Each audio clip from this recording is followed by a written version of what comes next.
After we picked up everything from the drop, me and Emily went back to Al's to drop off the merchandise. Even Al was taken back by the sheer number of weapons. For a moment, he was eyeballing the XPC, no doubt thinking that that would fetch a high price as well, but I assured him that the XPC and all the parts that it was made of were part of my cut for this little exchange. So after dropping off the rest of the goods, I went and dropped the XPC at my place, bringing the hauler back to Al.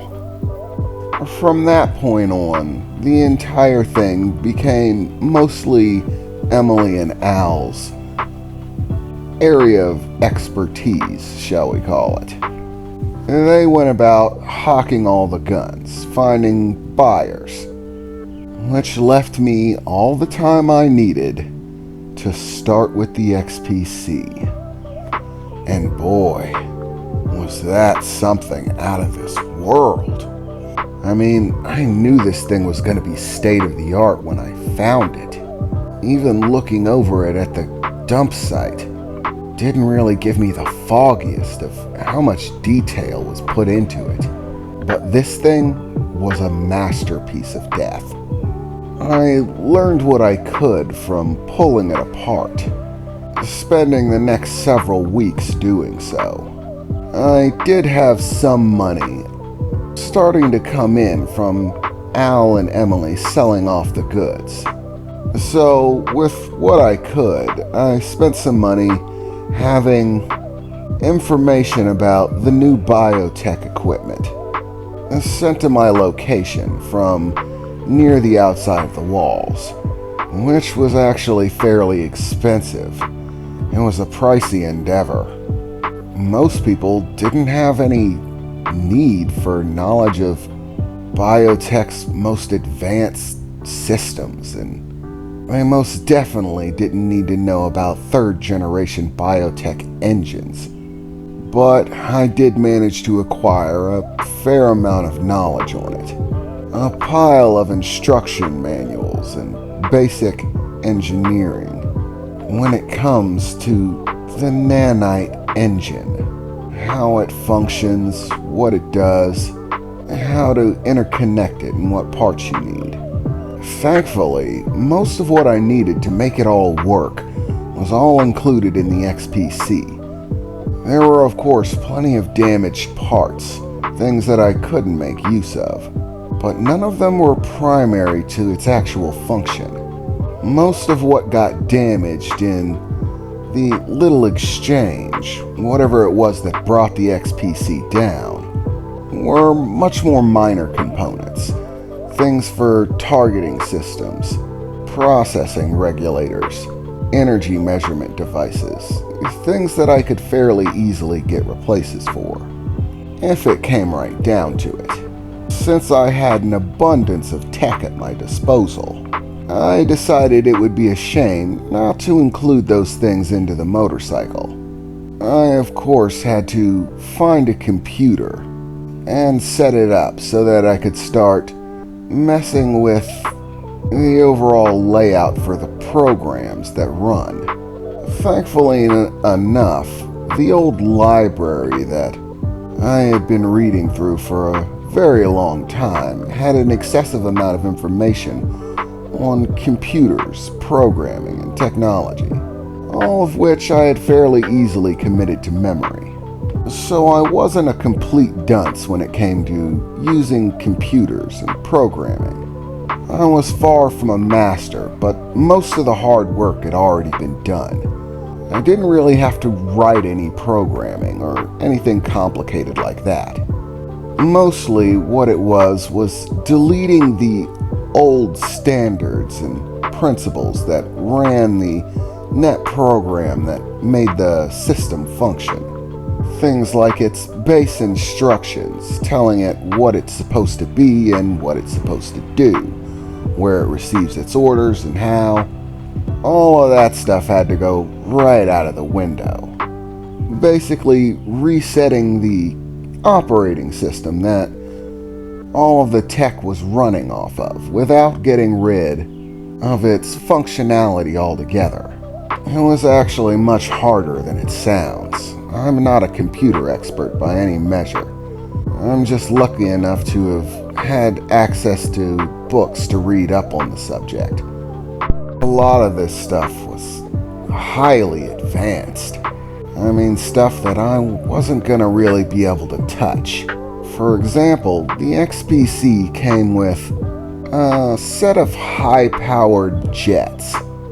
Basically, XPCs could fly. They were by no means planes or anything like that, but they had a system of jets that would allow them to fly for short distances and get quick boosts or jumps, or hover for short amounts of time.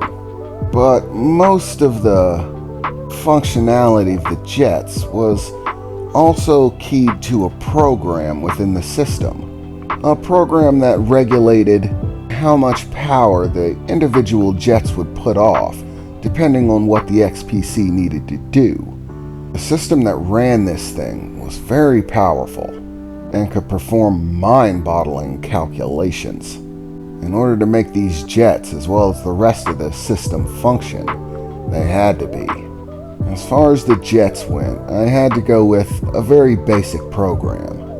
A simple power output program that would supply an equal measure of power to all of the jets simultaneously and control the direction in which they were pointing.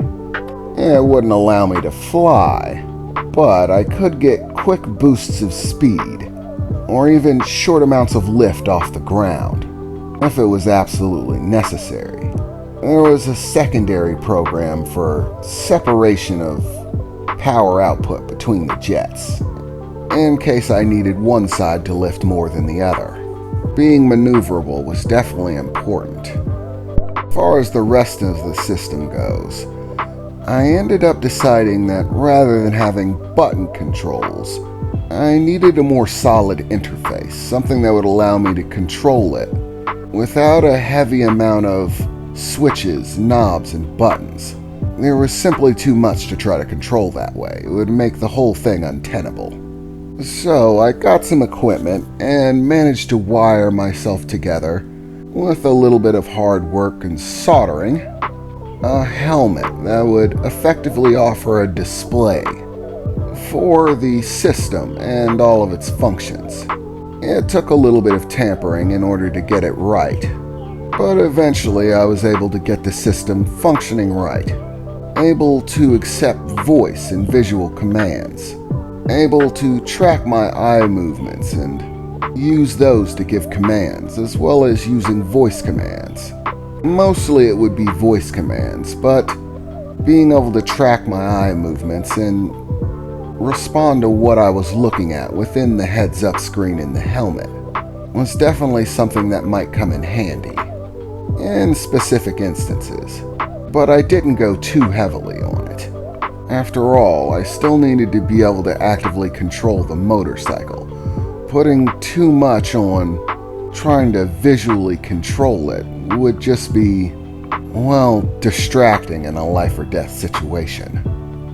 And after that, that's when the real fun got started. Because now, I had to take all of these scattered pieces and build a motorcycle. Surprisingly enough, getting the armor to switch from the XPC to the motorcycle was easy. The fact that the armor of the XPC looks somewhat like dragon scales was actually a product of its design. All of them were actually their own individual little machines, running off of this central processor, receiving orders. Each scale was, in essence, a small robot, so that they could interlock, move around, and shift.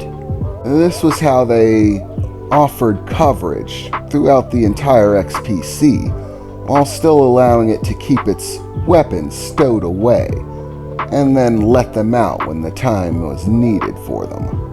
Whenever it needed to use one of the pieces of weaponry at its disposal, there would be a small order that would control a specific segment of these shifting robotic plates, causing them to clear space or move over one another to open up the space where the weapon would be.